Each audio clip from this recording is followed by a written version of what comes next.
Here I am at the East 40 and I'm going to be making some clay. First thing I'm going to do is weigh the water.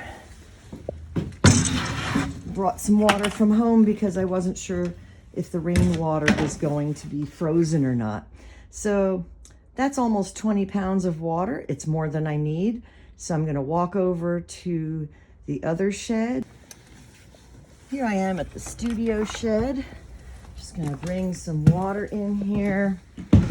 So this is where we've got our potter's wheels, tables for workspace. This is wash water. So I'm going to take some of that excess water that I don't need for my next batch of clay and just dump some out here.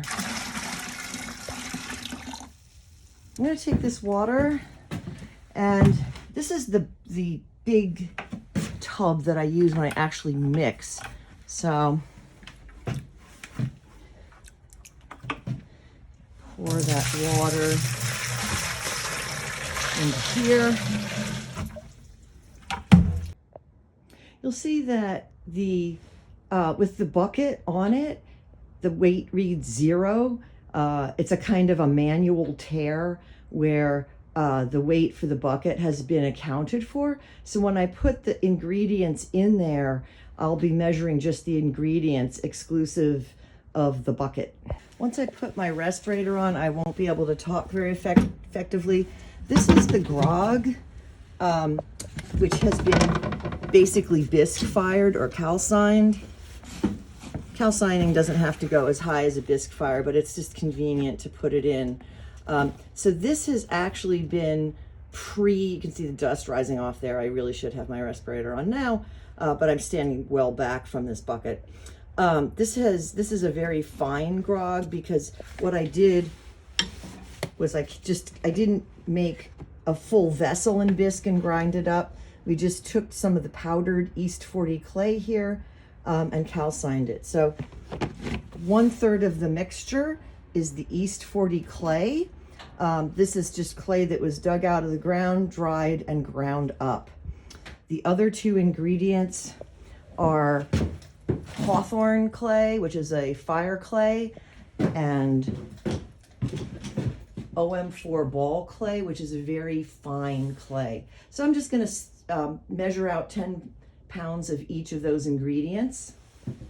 With the East 40 clay, 2 of those pounds is going to be the grog, and the other 8 pounds is going to be the raw East 40 wild clay. So the reason that we put in the grog is it gives extra tooth and body to the clay body.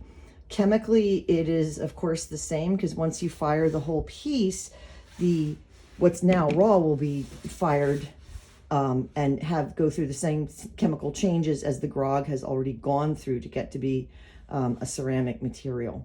So the difference between clay and ceramic happens around 1,000 degrees, 800 to 1,000 degrees, where the chemical water is taken out of the clay.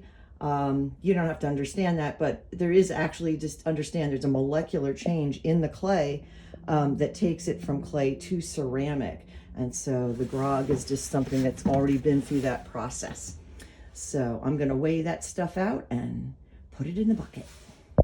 Here's our dry materials now, all 3 of them in the bucket.